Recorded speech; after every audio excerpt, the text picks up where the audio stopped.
There's a lot we can do as individual consumers, but also I think the major solutions should reside with the companies that push us to use email, for example, and with governments, which have a power to intervene to some extent.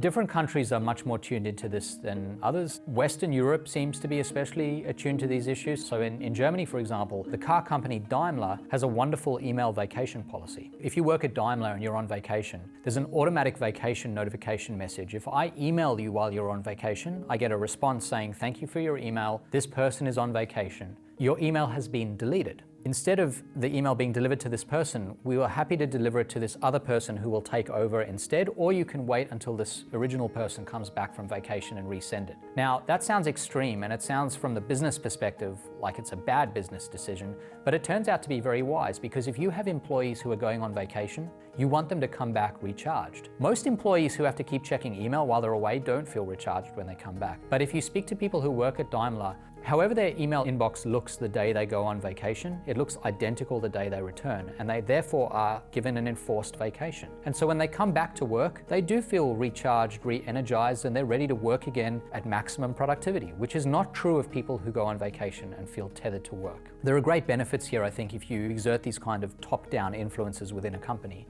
or by legislation. Now, if you're Facebook and you're making a decision that could affect 2 billion people, it's probably worth understanding how those 2 billion people will respond, and what's the worst case scenario. If you're going to take up 10 minutes every day from those 2 billion people, that's a lot of collective minutes, and that should be factored into any decisions you're making. And perhaps the government could introduce legislation that takes that into account. So one possibility is, if you know from research that a particular decision that a company's making will rob people of a certain amount of time or well-being every day, you could put a monetary charge attached to that. And you could say, well, Facebook, you've just done this thing. It's going to cost people 10 minutes a day, which in productivity terms and in well-being terms is worth, say, $15. You have 2 billion users, so you should pay a tax that's equal to that, or perhaps slightly more. $15 times 2 billion people, that is the tax you pay for introducing this new feature. Now, that is a massively extreme measure, but I think it's the sort of thing we could start to consider, because we tax other companies. If you're going to pollute the environment, you should be taxed, because you're compromising the well-being of the population of the world, of animals, of all sorts of other entities. You should pay a penalty for that. It makes you wealthier, you're enriched, but you're affecting other people negatively. And that's really how I think we should start thinking about tech companies. Really, the best case scenario is that